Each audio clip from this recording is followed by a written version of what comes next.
Bienvenidos a esta nueva entrega del Mono Ocular, un programa que permanentemente está junto a ustedes a través de las redes sociales y que el día de hoy queremos compartir una preocupación, más bien un tema que ha marcado la agenda de la última temporada, tanto política como social también, ¿no? Y que se refiere a la dotación de tierras fiscales, al avasallamiento que se ha venido dando, a los incendios que se han dado en la región chiquitana del departamento de Santa Cruz.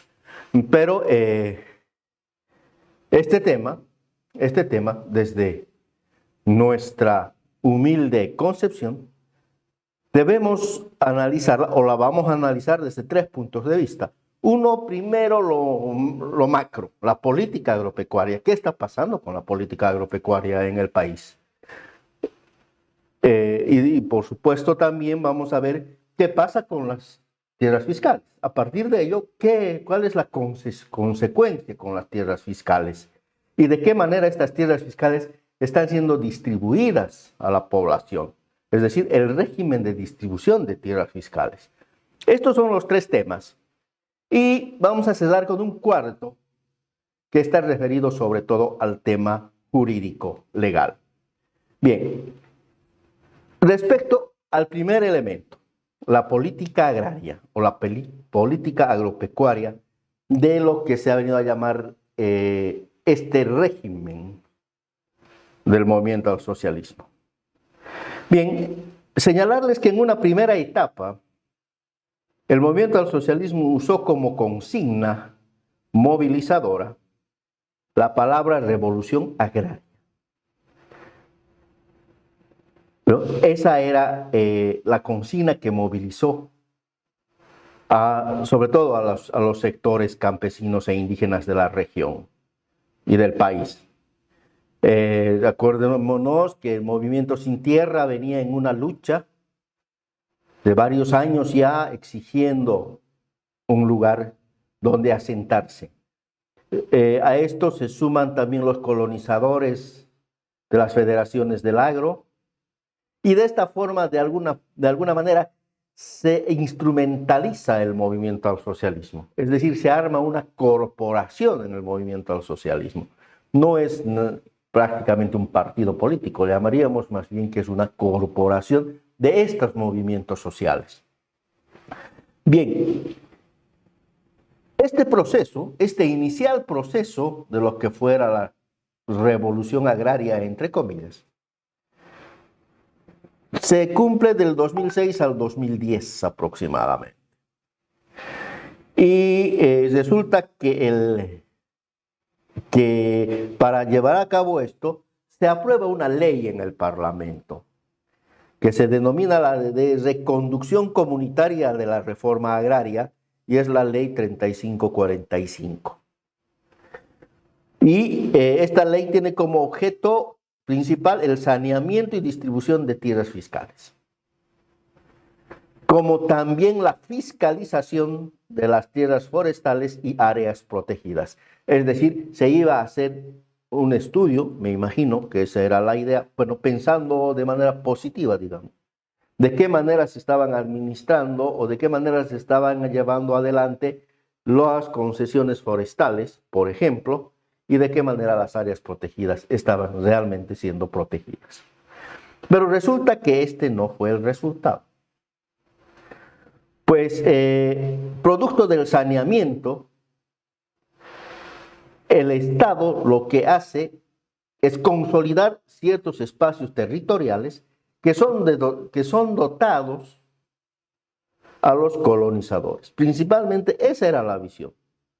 Tener tierras fiscales para dotar a los colonizadores, a los pluriculturales, con el fin obviamente de expandir su mancha geográfica del movimiento al socialismo, de salir del Chapare y entrar en otras regiones. Entonces, esa política prebendal asistencialista es la que se cumple en una primera etapa y se continúa, por supuesto, pero es con lo que se inicia este proceso.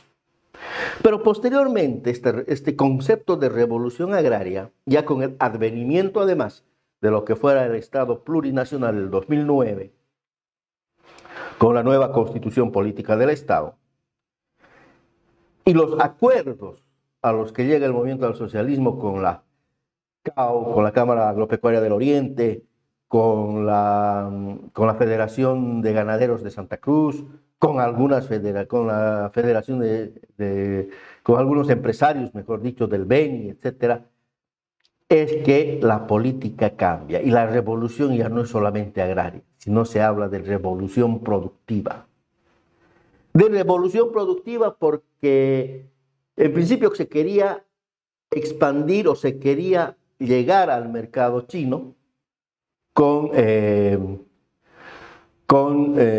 carne boliviana. Y para esto obviamente había que ampliar los espacios donde se cría el ganado. Y principalmente en el Beni y también en parte de Santa Cruz. Por otra parte también se plantea la necesidad, ¿no es cierto?, ya de ampliar la frontera agrícola. ¿Para qué? Para producir soya, biodiesel, etcétera, etcétera, a nivel macro, a nivel grande, a nivel del agropoder.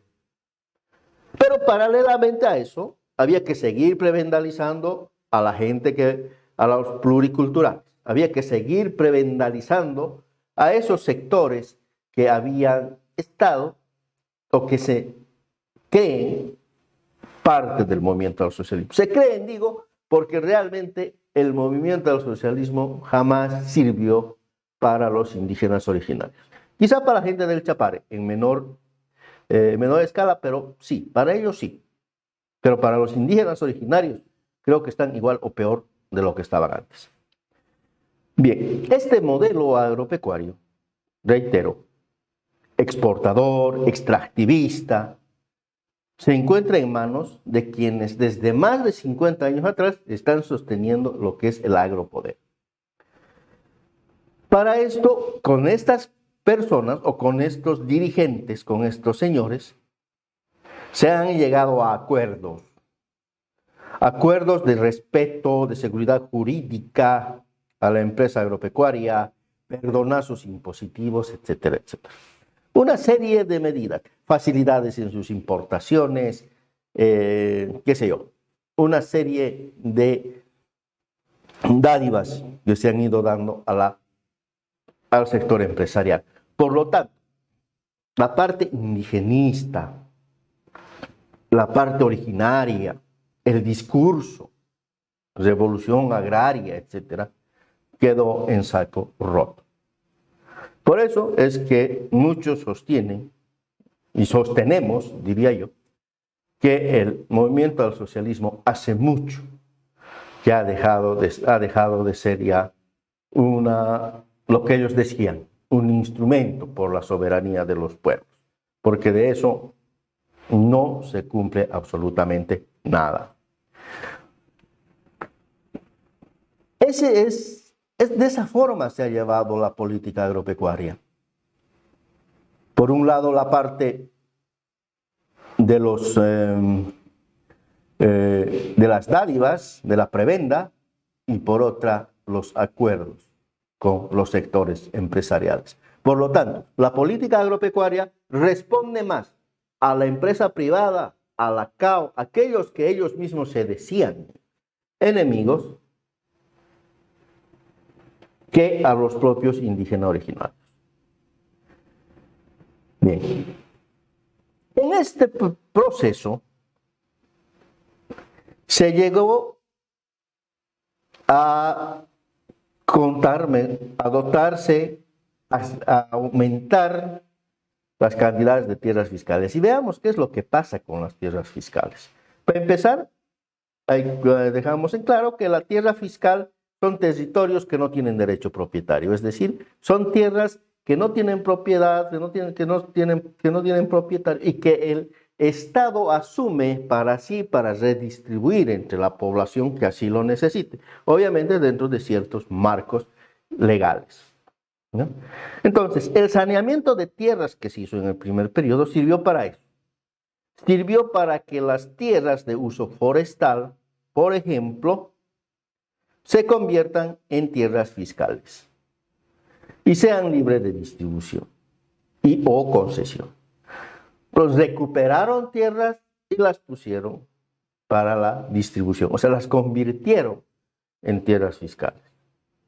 El plan de uso de suelo del departamento principalmente de Santa Cruz, bueno, pasó desapercibido.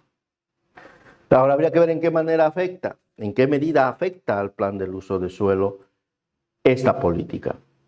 Pero claro, no podemos hacerlo porque sencillamente en Santa Cruz, y esto es una información oficial, el plan de uso de suelo es el plan que se hizo en 1995 y que lo hizo la GTZ por encargo de la extinta Corporación de Desarrollo de Santa Cruz. Imagínense eso. Y por lo tanto, pues no existe un archivo georreferencial, ¿no?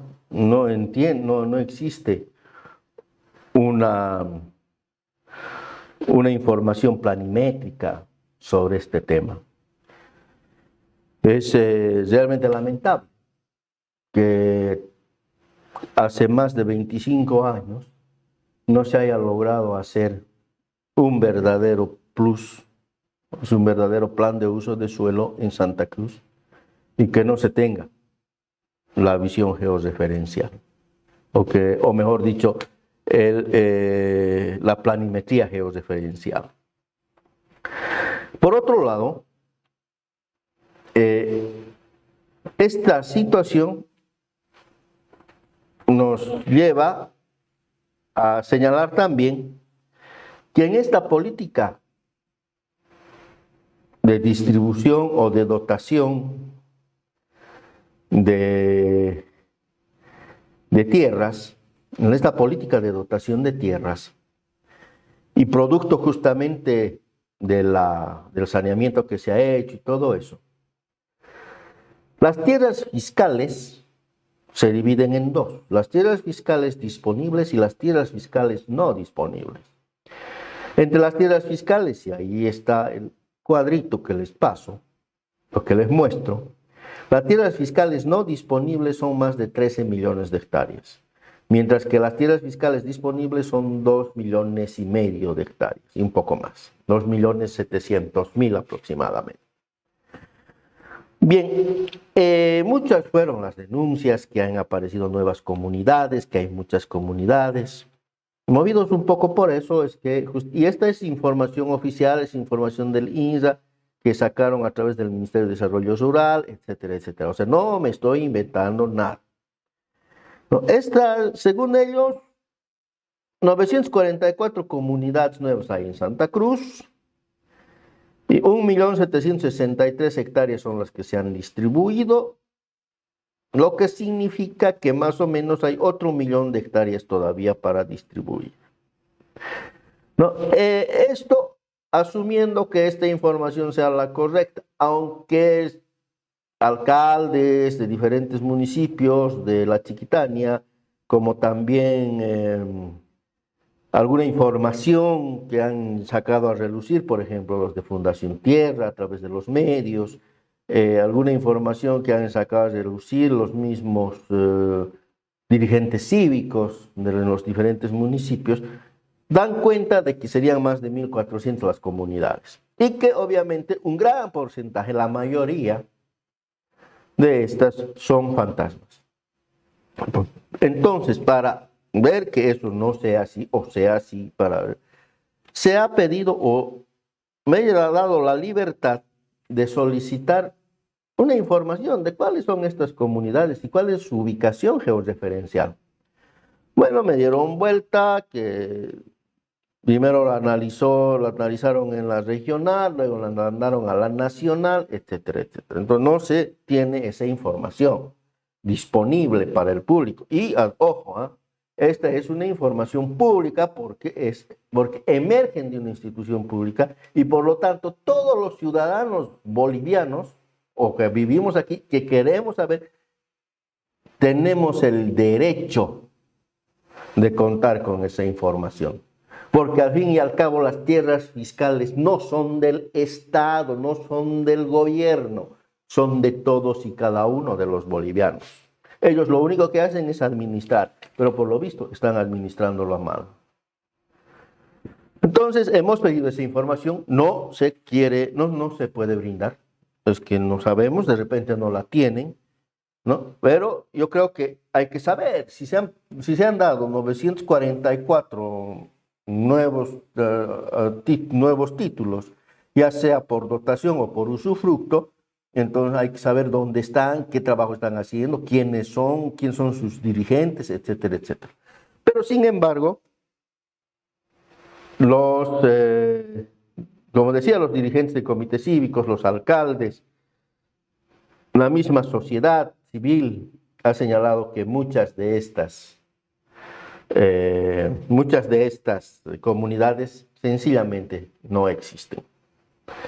Bien, en ese estado de situación es que está nuestra política agraria y nuestro sistema o nuestro régimen de distribución de tierras.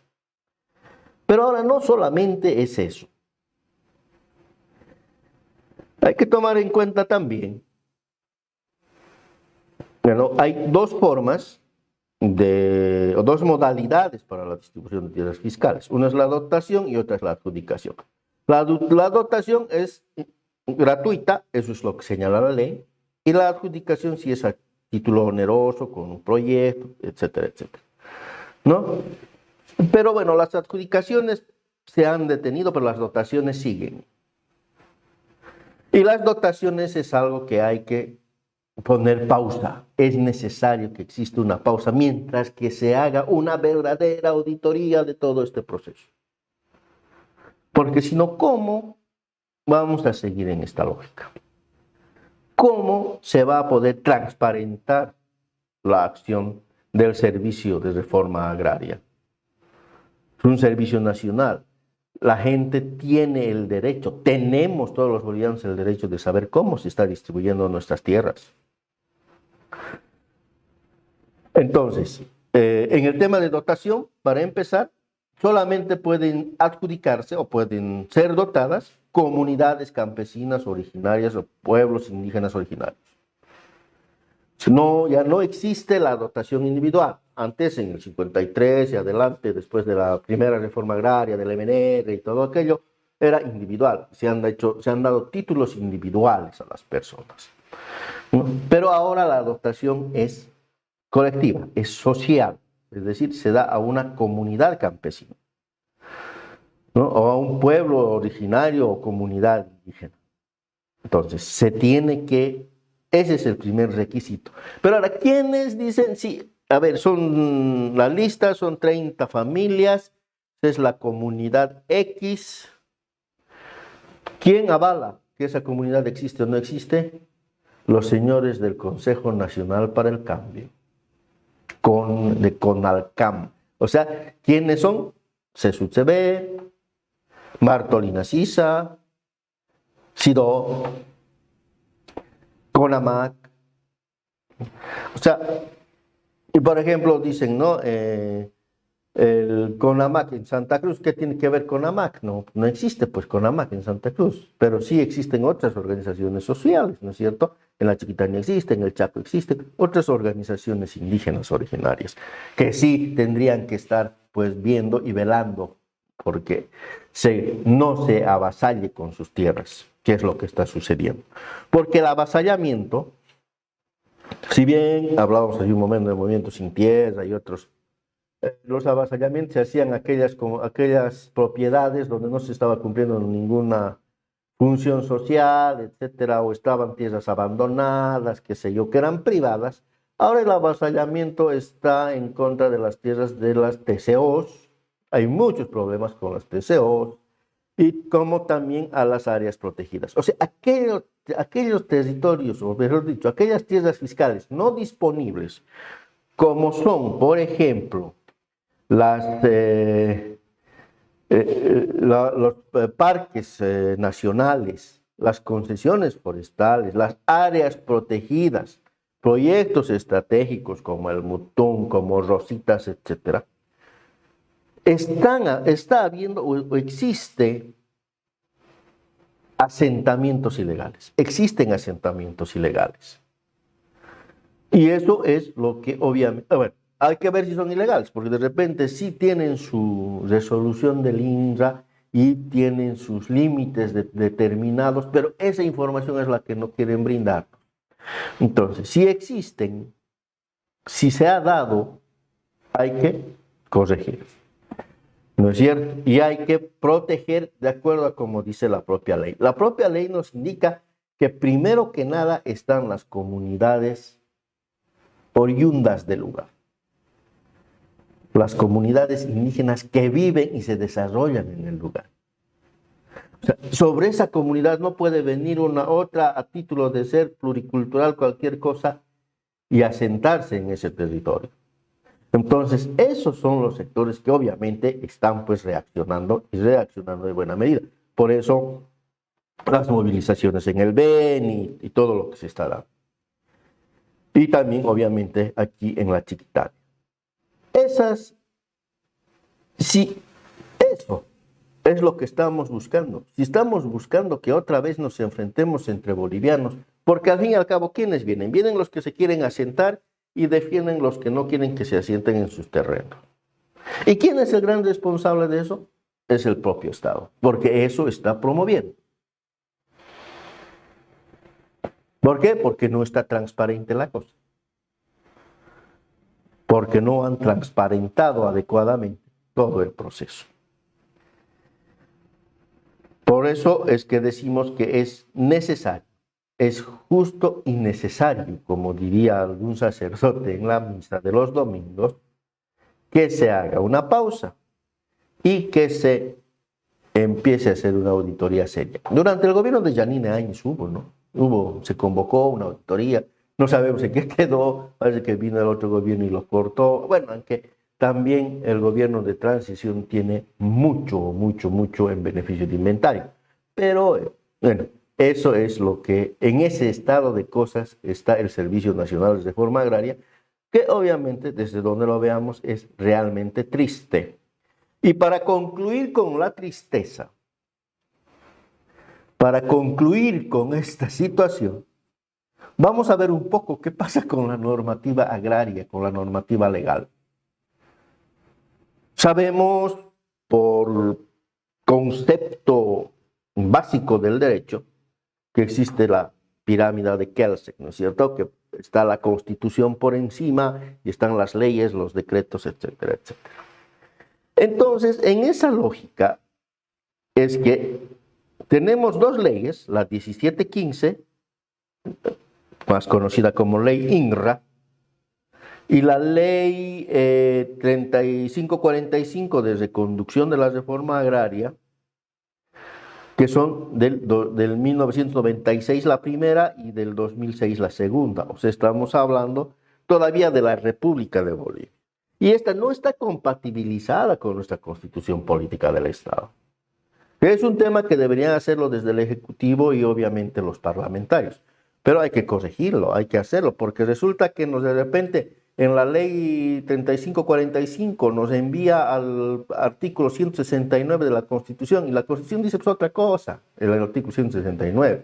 Ahí nos habla de la sucesión presidencial y no de lo que tendría que ser, que es sobre el tema del régimen de distribución de tierras. Entonces hay que hacer esos ajustes, son necesarios. ¿Por qué? Porque eso está trayendo problemas, eso está trayendo conflictos, ¿no es cierto? O sea, desde el punto de vista legal también estamos perdidos. Y por eso es que, por ejemplo, la Comisión Agraria Departamental no va a funcionar pues nunca, porque dice la ley INRA, que reitero es anterior a la Constitución, dice que, por ejemplo, la Comisión Agraria Departamental tiene como atribución el de fiscalizar, el de hacer seguimiento al tema de la distribución de tierras. Pero la Constitución dice que en este caso es el Estado el que distribuye. Entonces, el director del INRA no quiere participar de la Comisión Agraria Departamental. ¿Por qué? Porque dice que es contrario a la Constitución. ¿No? ¿Por qué? Porque él se basa en la Constitución y no en la ley INRA. Claro, si hay este conflicto legal, entonces hay que solucionar. Entonces, ese es otro de los temas que también está pendiente.